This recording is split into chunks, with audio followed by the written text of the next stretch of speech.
김현정의 뉴스 쇼.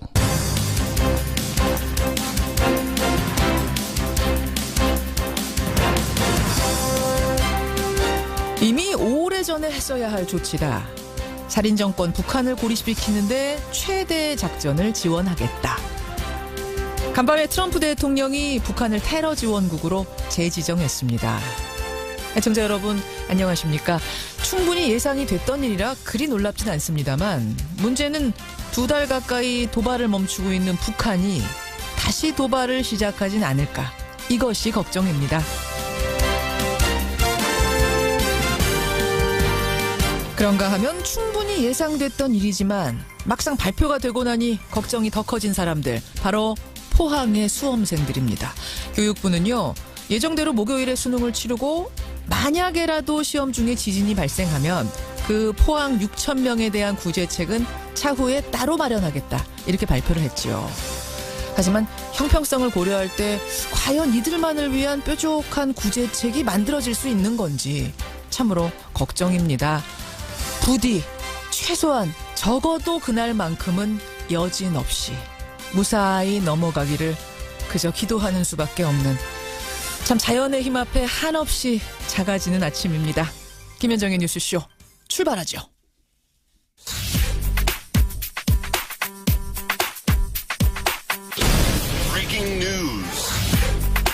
김현정의 뉴스쇼가 주목한 오늘의 포인트, 김정훈 기자 나와 있습니다. 어서 오세요, 김 기자. 네네. 첫 번째 포인트, 이 북한 소식부터 봐야겠어요. 그렇습니다. 테러 지원국 9년 만에 낙인입니다. 예, 재지정이죠? 그렇습니다. 트럼프 미국 대통령이 북한을 9년 만에 테러 지원국을 재지정한다고 발표했죠. 네. 트럼프 대통령은 그러면서 북한과 관련자들의 추가 제재와 불이익을 가할 것이다. 살인 정권을 고립하는 최대의 압박 작전을 지원할 것이다, 이렇게 밝혔습니다. 처음 테러 지원국으로 지정됐던 게 1988년 그 대한항공 폭파 사건 직후 아닙니까? 맞습니다. 그렇게 지정됐다가 예. 2008년 핵시설 검증에 합의하면서 그 해제가 됐거든요. 예. 근데 9년 만에 다시 낙인이 찍히게 된 것이죠. 근데 재지정 이것으로 끝이 아닙니다. 재무부가 내일 추가 제재를 발표할 것이고 또 2주 후에는 그 제재가 최고의 수준이 될 것이다. 이게 트럼프 대통령의 말이기 때문입니다. 사실은 트럼프 대통령이 뭐 할 수만 있다면 김정은과 친구가 되고 싶다 이런 말도 하고, 네. 북한도 한 2달가량 도발 자제하고 유화 국면이 좀 조성되고 있었던 거 아니었어요?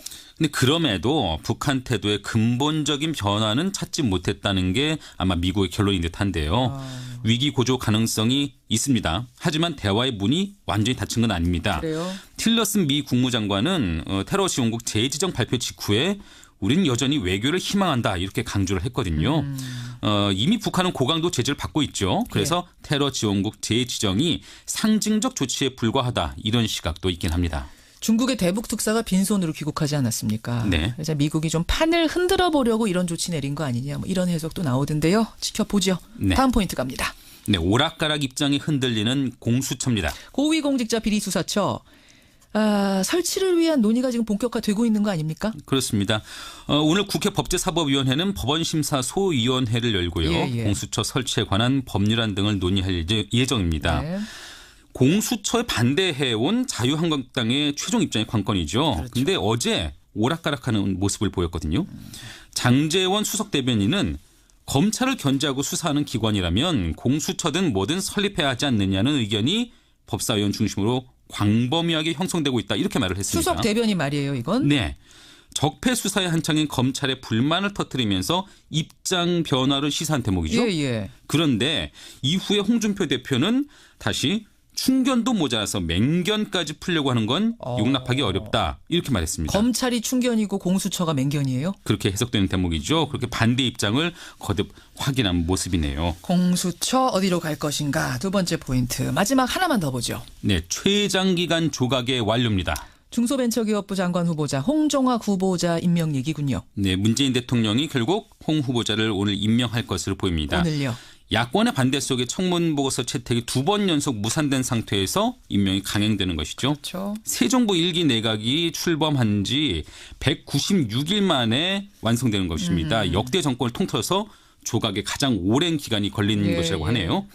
근데 인사 갈등은 앞으로도 여전할 것 같습니다. 이진성 헌법재판소장 후보자의 인사청문회 그리고 아직 지명되지 않은 감사원장 후보자의 임명 동의안에 야당이 아마 비협조적으로 나올 가능성이 있기 때문이죠. 그렇죠. 여기까지 오늘의 포인트. 김정훈 기자 수고하셨습니다. 네. 검찰은 최경환 의원에 대한 전격 압수수색에 들어갔습니다. 국정원 특수활동비 1억여 원을 받은 혐의가 있습니다. 자유한국당은 검찰의 특활비를 연일 문제 삼으며 반격에 나섰습니다. 국정원 특활비 수사의 불똥이 검찰 특활비로 튀면서 여야 공방은 더욱 거세질 전망입니다. 특활비 여기저기서 특활비가 날립니다. 어제 검찰이요 최경환 의원의 집과 사무실을 압수수색했습니다. 국정원의 특활비와 관련된 수사가 정치권 전역으로 확산될 거다. 이런 전망까지 나오면서 지금 정치권의 특활비 공방이 벌어지고 있는데요. 먼저 자유한국당의 홍준표 대표는 국정원이 준 특활비만 수사할 게 아니다. 검찰이 법무부에 준 특활비도 수사를 해야 된다. 이렇게 요구를 했습니다. 그러자 여권에서는 아니 홍준표 대표는 과거 원내대표 시절에 그 특활비로 생활비 썼다고 말했던 분 아니냐. 그 유용도 문제 삼아야 되는 거 아니냐 이렇게 또 말을 했습니다. 이쯤 되면 좀 헷갈리시죠. 시작은 국정원이 박근혜 청와대에다가 상납했다는 그 특활비였는데 그 후로 막 여기저기서 툭툭 특활비 얘기가 나오니까 대체 뭐가 뭔지 어디에서 어디로 건네는 거는 되고 어디에서 어디로 건네는 건 안 되는 건지 헷갈립니다. 이분의 설명을 좀 들어보죠. 정의당 노회찬 원내대표 연결이 되어 있습니다. 노회찬 원내대표님 안녕하세요. 네, 안녕하십니까. 영수증 없이 쓸 수 있는 돈 특수활동비 여기까지는 이제 다들 아시거든요. 네네. 예, 이게 지금 모든 정부기관에 다 있는 겁니까? 어디에 있는 거예요? 거의 뭐 대부분 모든 정부기관은 아닌데 예. 많은 정부기관들이 이제 이 특활비라는 이름으로 돈을 쓰고 있죠. 쓰고 있고. 근데 원래 이 특활비는 예. 기재부 이 예산 지침에 따르면은 예. 기밀이 유지될 필요가 있는 정보와 사건 수사에 쓰는 걸로 돼 있습니다. 기밀 유지가 필수적인, 그러니까 영수증을 네. 끊지 않는 것이 더 유리하고 나라에 도움이 되는 이런 일. 예, 그래서 사실은 우리나라 전체 예산 중에서 특활비란 명목으로 배정된 것이 9천억 정도 되는데요. 예, 예. 그 중에 90%가 국정원, 국방부, 경찰 이 세 곳에서 쓰고 있어요. 아, 국정원. 여기 다 국방부. 정보 내지 수사를 하는 곳이잖아요. 그러네요. 예, 그래서 사실 이 세 군데 이외에는 특활비가 필요 없다고 또 봐야 되는 거죠. 나머지 10% 가지고 다 나눠서 특활비 조금씩 주는데 그 양이 많지는 않은 거군요. 예, 그렇습니다. 자, 그런데 처음에 이 문제가 불거졌을 때는요. 국정원이 특활비를 007 가방에 담아가지고 청와대에 상납했다. 그 액수가 40억 플러스 알파다. 이렇게 나오니까 모두 엄청나게 놀랐어요. 어떻게 저런 일이 가능한가 이랬는데 그다음에 보니까 무슨 국회 정보위 소속의 여야 국회의원들도 받았다. 이런 말이 나오고 검찰도 그 검찰 특활비를 법무부에 줬다는 말이 나오고 근데 그건 또 당연한 일이다. 이런 얘기가 나오고 이렇게 되니까 국민들이 아니 뭐 대체 어떤 특활비는 줘도 되고 어떤 건 상납이고 뭐가 되고 뭐가 안 된다는 거야? 예, 그러니까 이거는 사실은 그 목적 용도 등을 엄밀하게 따져야지. 예. 그냥 똑같은 돈이라도 한국은행에서 발행했다는 돈도 그게 작물일 수도 있고 그다음에 뇌물일 수도 있고 그다음에 뭐 빌린 돈일 수도 있는 거 아닙니까? 한국은행에서 찍었어도 돈의 뭐 사용세가 다 다른 거죠. 다 다른 거죠. 그렇죠. 아니 이제 국정원 돈을 청와대에 줬다면은 예. 준 것은 일단은 국정원 돈을 갖다가 불법적으로 빼돌린 게 되기 때문에 어허. 그게 공금 유용이 되는 것이고요. 공금 횡령이 되는 것이죠.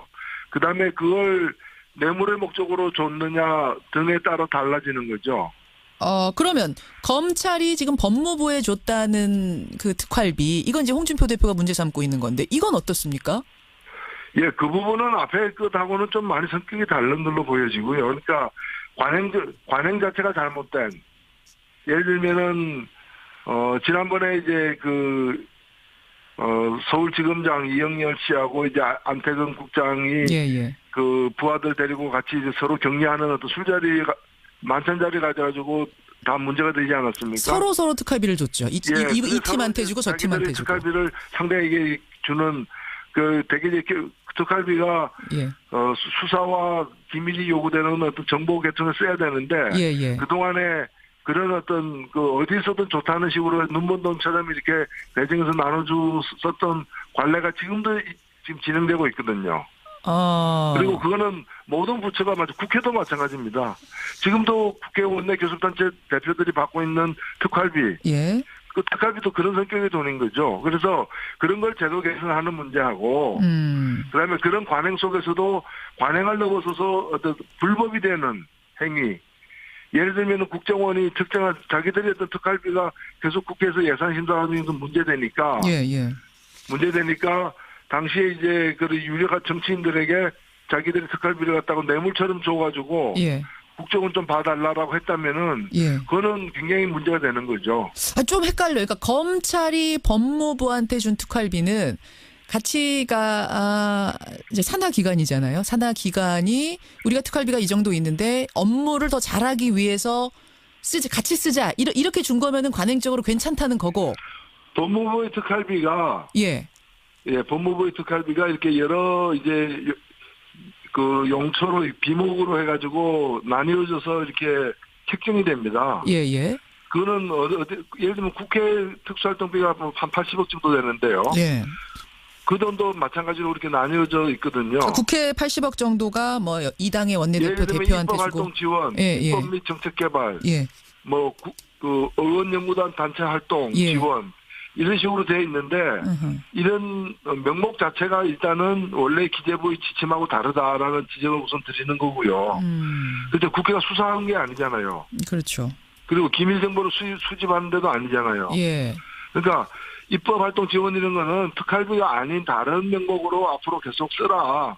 이제 그런 이제 개선책이 있는 것이고요. 그런데 이 국회 특수활동비 중에 국회의장이 쓰는 명목 하나도 없거든요. 그러나 국회의장도 일정하게 관례대로 쓰고 있을 거 아니겠어요. 그럼 이제 법무부에 이제 특수활동비가 있는데 그 중에 법무부 장관이 쓴다거나 검찰국장이 쓴다거나 이런 거는 항목이 없는 거거든요. 그렇지만 다 그렇게 나뉘어서 이제 썼다. 그렇죠. 업무를 위해서. 가능적으로 쓴 건데 그렇게 쓰는 문제하고 이런 건 제가 볼 때는 편법이라고 볼 수 있습니다. 그러니까 합법도 아니고 불법도 아니고 편법이라 볼 수 있는데 이런 편법하고 그다음에 그 쓰면 안 되는 데다가 쓴 것도 있죠. 예를 들면 공범인데 가져다가 집에서 생활비로 쓴 거 이런 거는 명백한 불법이죠. 홍준표 대표 같은 경우. 그러면요, 노 대표님 지금 말씀 듣다 보니 특수활동비에도 블랙, 그레이, 화이트 뭐 이렇게 구분이 된다는 건가요? 그 용어의 뜻은 제가 정확히 모르겠지만 대충 느끼시는 바로 그거. 지금 구분할 수 있는 건 뭔가 하면은 문제가 있던 어떤 법에 의해서 쓰여왔던 합법으로 쓰는 게 있고요. 그다음에 편법적으로 쓰는. 그게 이제 그레이쯤 되겠네요. 그다음에 완전히 불법으로 쓰는 것. 그 블랙. 이 돈을 가지고 뇌물로 줬다거나 뭔가 부정한 청탁을 하기 위해서 이 특수활동비를 썼다거나 아니면 집에 가서 생활비를 썼다거나 이렇게 되는 거는 전부 다 불법인 거죠. 자, 그럼 박근혜 정부 시절에 국정원이 매월 청와대에다가 장납했다는 그 특수활동비는 뇌물의 성격. 게다가 그걸 가지고 뭐 이걸 피부 미용에 썼다거나 여론조사에 썼다거나 이런 식이라면 이건 당연히 불법일 수밖에 없으니까 블랙인 거고. 검찰이 친박계 최경환 의원도 1억 받았다 국정원으로부터 특활비 요 혐의 잡고선 압수수색까지 했는데 그것도 불법이라고 보는 게 뭔가면은 그게 불법이 안 되려면은 최경환 그 의원이 뭐 국정원의 그 뭐 비밀 공작의 공작원으로서 활동했다. 그렇다면은 이제 불법이 아니겠죠. 근데 제가 볼 때 그분이 뭐 국정원의 비밀 공작원으로 활동했다고 보여지지 않기 때문에. 비밀 공작원은 아니실 것 같아요. 그렇기 때문에 그거는 블랙이다. 그 국정원의 그 특수활동비가 제대로 되진 게 아니죠. 불법이죠. 그러면 특히나 청탁이나 뭐 이런 그 청탁의 대가로 준 거라면은 명백한 뇌물죄가 성립되는 거죠. 이건 뇌물죄까지. 최근에 한 언론이요. 일부 국회 정보위 소속의 여야 의원들이 국정원으로부터 돈을 받았다. 이런 보도를 했습니다. 막 그 이름까지 지금 찌라시로 돌아다니는데 검찰이 이거는 수사 대상 아니다라고 밝혔거든요. 이건 왜 그렇습니까? 아니 저는 그건 덮어두는 거다. 문제가 이제 커질까봐 정치권으로 이렇게 안 그래도 검찰이 자기들의 어떤 그 권한이나 이런 걸 보호하기 위해서 정치권에 대한 수사를 함부로 하고 있다라는 비판이 높으니까. 이 확대되는 것을 감당하기 힘들어서 덮어두는 것이지. 아까도 말씀드렸다시피 만일 그 국회의원들이 예. 국정원의 어떤 그 비밀 공작에 가담해가지고 예. 그 공작 근무로다가 공작 활동비로다가 돈을 받았다면 합법이지만 예. 다른 용도 내지 목적으로 돈을 받았다면은 다 불법이에요. 아, 이거 불법이에요? 근데 이거는 당연히 불법이죠. 다른 데가 아니라 정보위 소속 의원들이기 때문에 관련 업무라고 봐서 이거는 합법일 수 있겠다라는 이런 해석들도 나오던데. 아, 그거나 오히려 그 예를 들면은 저기 법사위 법무부의 특수활동비를 법사위 국회의원들이 받았다면은 예. 이거는 지금 같으면 부정청탁의 가장 대표적인 예가 되는 거죠. 그렇군요. 이것도 예, 블랙이라고 그 상호 관계가 예. 이게 청탁을 주고받을 수 있는 관계잖아요. 그런 관계를 줬다면 이게 포괄적 뇌물죄 구체적인 어떤 대가가 아니더라도 예.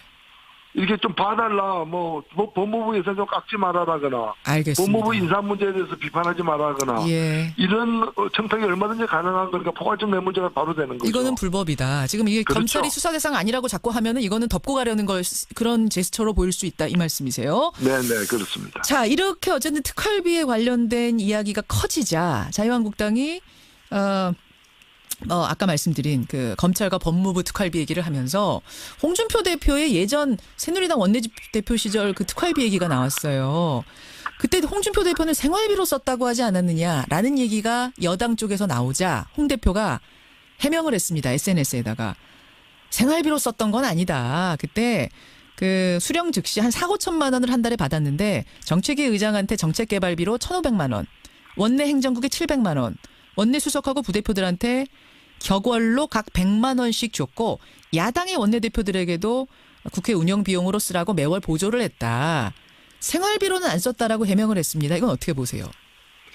본인 입으로 생활비로 썼다고 얘기해놓고 그게 문제가 되니까 다른 그 용처가 있다고 이렇게 둘러대는 것으로밖에 보이지 않고요. 큰 당의 그 당대표 살 얘기는 좀 아닌 것 같습니다. 게다가 예. 다른 야당 원내대표들에게도 줬다라고 하는데 예.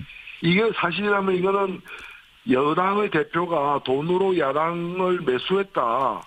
그거밖에 볼 수 없는 그런 심각한 범죄 행위고 당시에 그 야당 원내대표 했던 분이 어저께 예. 이런 한 푼 받은 적이 없다. 받은 적 없다. 그래서 이게 돼서 그 사과 해명하지 바로잡지 않으면은 예. 이게 그 사법처리도 불사하겠다는 그런 강경한 대응을 했거든요. 그래서 저는 이거는 이 진술은 좀 심각하게 좀 처리해야 될 문제가 아닌가 보여집니다. 그 야당 원내대표 누구세요? 예, 원혜영 원내대표가 어제 그러셨죠. 네네. 그 말씀하시는 거군요. 알겠습니다. 네. 홍준표 대표의 해명이 또 여기 대해서도 나와야겠네요. 예. 여기까지 말씀 듣겠습니다. 노회찬 원내대표님 고맙습니다. 네, 감사합니다. 정의당 노회찬 원내대표였습니다.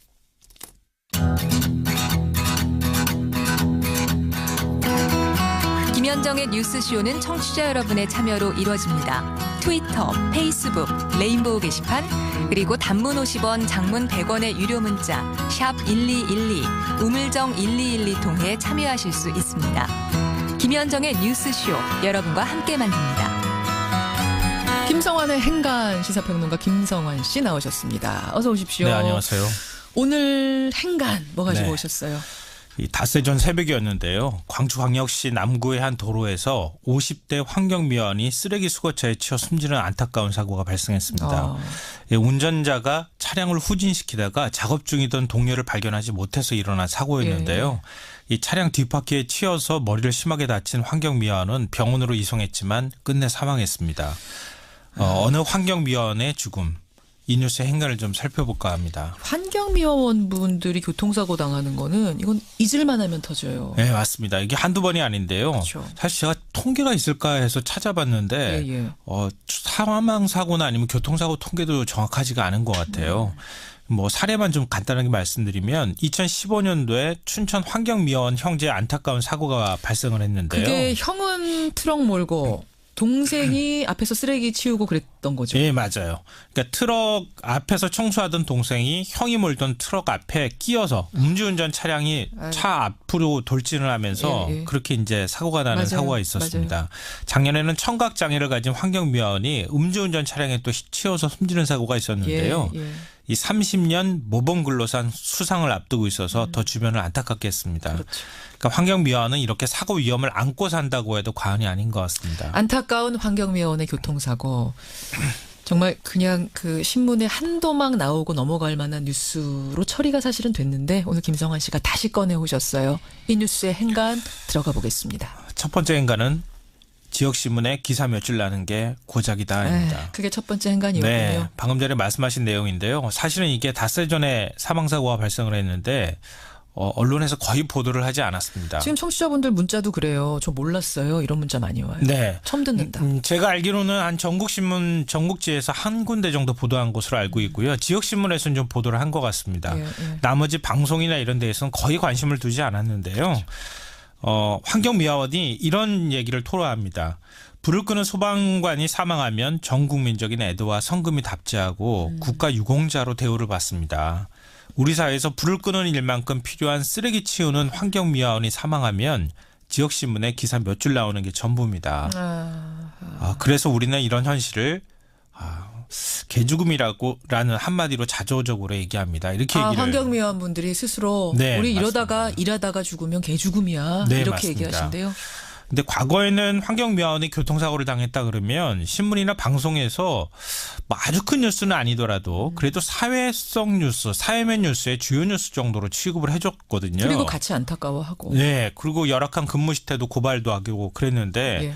이번에 난 교통사고 소식 같은 경우에는 거의 주목하는 언론이 없었다는 겁니다. 맞아요. 뭐 물론 대문짝만하게 기사가 실려야 한다는 말씀을 드리는 건 아니지만 최소한 우리 사회에 관심이 필요하다는 겁니다. 그러니까 안 실렸다는 얘기는 그만큼 관심이 없다는 네, 얘기니까요. 그렇죠. 네, 맞습니다. 두 번째 행간은 뭔가요? 두 번째 행간은 종량제 봉투값만 올랐다입니다. 그건 무슨 말씀이세요? 우리가 쓰레기 종량제 봉투값 계속 이제 올리니까 예. 종량제 봉투 사서 쓸 수밖에 없잖아요. 그렇죠. 근데 쓰레기 종량제 봉투를 사서 쓰는 이유 중에는 쓰레기 처리 비용도 있지만 환경미화원 처우도 개선하라는 의미가 포함되어 있는 거예요. 예. 근데 현실은 전혀 그렇지 않다는 거죠.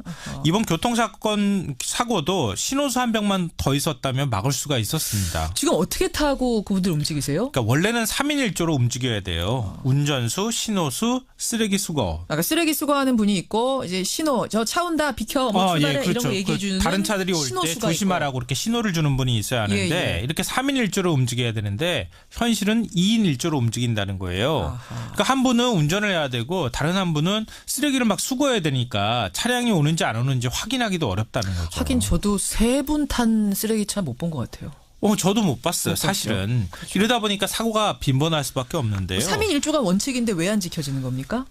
최저가 낙찰제도 때문입니다. 여기도. 이 지자체에서 청소 용역업체 선정을 할 때 용역비가 쌓일수록 예산을 절감할 수 있다. 그래서 이제 최저가 입찰을 하는 건데요. 그럼 용역업체는 어떻게 하겠어요? 써야 할 인력도 줄여서 비용을 보존할 수밖에 없다는 거죠. 예. 우리나라 뭐 쓰레기 분리수거하고 쓰레기 재활용률이 세계 최고 수준이다. 뭐 이렇게 자랑을 하는데요. 그 이면에는 환경미화원들의 열악한 처우가 있었다는 겁니다. 그러니까 환경미화원 처우는 과연 세계 몇 위일까요? 이것도 한번 조사를 해서 발표를 한번 해봤으면 좋겠어요. 마지막 행간은 뭡니까? 마지막 세 번째 행간은 당연한 것은 없다입니다. 당연한 것은 없다. 거리 청소는 왜 꼭 새벽에 해야 하죠? 아침에 출근길에 깨끗한 걸 사람들이 보고 싶어 하니까 뭐 이런 거 아니에요? 이게 당연하다고 생각하잖아요. 우리는 어떻게 그러게요. 보면.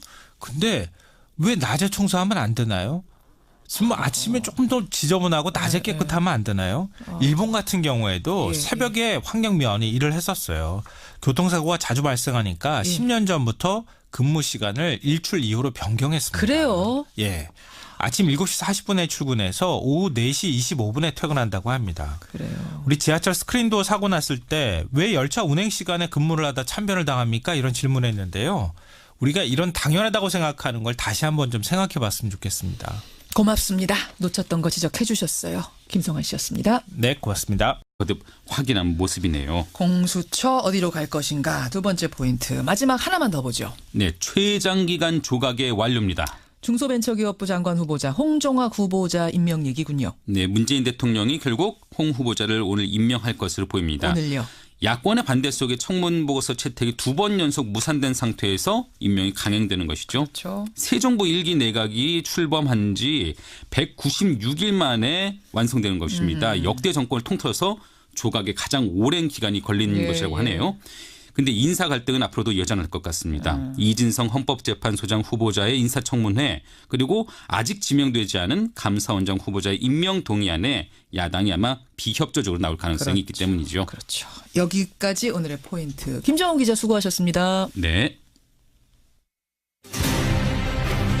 검찰은 최경환 의원에 대한 전격 압수수색에 들어갔습니다. 국정원 특수활동비 1억여 원을 받은 혐의가 있습니다. 자유한국당은 검찰의 특활비를 연일 문제 삼으며 반격에 나섰습니다. 국정원 특활비 수사의 불똥이 검찰 특활비로 튀면서 여야 공방은 더욱 거세질 전망입니다.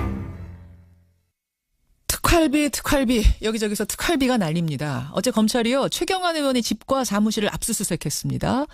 국정원의 특활비와 관련된 수사가 정치권 전역으로 확산될 거다. 이런 전망까지 나오면서 지금 정치권의 특활비 공방이 벌어지고 있는데요. 먼저 자유한국당의 홍준표 대표는 국정원이 준 특활비만 수사할 게 아니다. 검찰이 법무부에 준 특활비도 수사를 해야 된다. 이렇게 요구를 했습니다. 그러자 여권에서는 아니 홍준표 대표는 과거 원내대표 시절에 그 특활비로 생활비 썼다고 말했던 분 아니냐. 그 유용도 문제 삼아야 되는 거 아니냐 이렇게 또 말을 했습니다. 이쯤 되면 좀 헷갈리시죠. 시작은 국정원이 박근혜 청와대에다가 상납했다는 그 특활비였는데 그 후로 막 여기저기서 툭툭 특활비 얘기가 나오니까 대체 뭐가 뭔지 어디에서 어디로 건네는 거는 되고 어디에서 어디로 건네는 건 안 되는 건지. 김현정의 뉴스 쇼.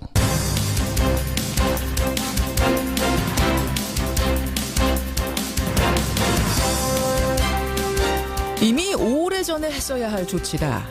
살인정권 북한을 고립시키는데 최대 작전을 지원하겠다. 간밤에 트럼프 대통령이 북한을 테러 지원국으로 재지정했습니다. 애청자 여러분 안녕하십니까. 충분히 예상이 됐던 일이라 그리 놀랍진 않습니다만 문제는 2달 가까이 도발을 멈추고 있는 북한이 다시 도발을 시작하진 않을까. 이것이 걱정입니다. 그런가 하면 충분히 예상됐던 일이지만 막상 발표가 되고 나니 걱정이 더 커진 사람들, 바로 포항의 수험생들입니다. 교육부는요, 예정대로 목요일에 수능을 치르고 만약에라도 시험 중에 지진이 발생하면 그 포항 6천 명에 대한 구제책은 차후에 따로 마련하겠다, 이렇게 발표를 했죠. 하지만 형평성을 고려할 때 과연 이들만을 위한 뾰족한 구제책이 만들어질 수 있는 건지 참으로 걱정입니다. 부디 최소한 적어도 그날만큼은 여진 없이 무사히 넘어가기를 그저 기도하는 수밖에 없는, 참 자연의 힘 앞에 한없이 작아지는 아침입니다. 김현정의 뉴스쇼 출발하죠.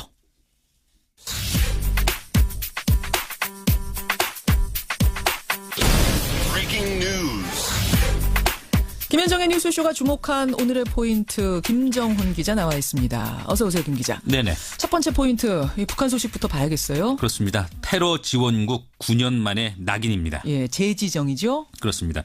트럼프 미국 대통령이 북한을 9년 만에 테러 지원국을 재지정한다고 발표했죠. 네. 트럼프 대통령은 그러면서 북한과 관련자들의 추가 제재와 불이익을 가할 것이다. 살인 정권을 고립하는 최대의 압박 작전을 지원할 것이다, 이렇게 밝혔습니다. 처음 테러 지원국으로 지정됐던 게 1988년 그 대한항공 폭파 사건 직후 아닙니까? 맞습니다. 그렇게 지정됐다가 예. 2008년 핵시설 검증에 합의하면서 그 해제가 됐거든요. 예. 근데 9년 만에 다시 낙인이 찍히게 된 것이죠. 근데 재지정 이것으로 끝이 아닙니다. 재무부가 내일 그 추가 제재를 발표할 것이고 또 2주 후에는 그 제재가 최고의 수준이 될 것이다. 이게 트럼프 대통령의 말이기 때문입니다. 사실은 트럼프 대통령이 뭐 할 수만 있다면 김정은과 친구가 되고 싶다 이런 말도 하고, 네. 북한도 한 2달가량 도발 자제하고 유화 국면이 좀 조성되고 있었던 거 아니었어요? 근데 그럼에도 북한 태도의 근본적인 변화는 찾지 못했다는 게 아마 미국의 결론인 듯한데요. 위기 고조 가능성이 있습니다. 하지만 대화의 문이 완전히 닫힌 건 아닙니다. 그래요? 틸러슨 미 국무장관은 테러 지원국 재지정 발표 직후에 우리는 여전히 외교를 희망한다, 이렇게 강조를 했거든요. 이미 북한은 고강도 제재를 받고 있죠. 그래서 테러 지원국 재지정이 상징적 조치에 불과하다 이런 시각도 있긴 합니다. 중국의 대북 특사가 빈손으로 귀국하지 않았습니까? 네. 그래서 미국이 좀 판을 흔들어 보려고 이런 조치 내린 거 아니냐 뭐 이런 해석도 나오던데요. 지켜보죠. 네. 다음 포인트 갑니다. 네, 오락가락 입장이 흔들리는 공수처입니다. 고위공직자 비리수사처 설치를 위한 논의가 지금 본격화되고 있는 거 아닙니까? 그렇습니다. 오늘 국회 법제사법위원회는 법원심사 소위원회를 열고요. 예. 공수처 설치에 관한 법률안 등을 논의할 예정입니다. 네. 공수처에 반대해온 자유한국당의 최종 입장이 관건이죠. 그런데 어제 오락가락하는 모습을 보였거든요.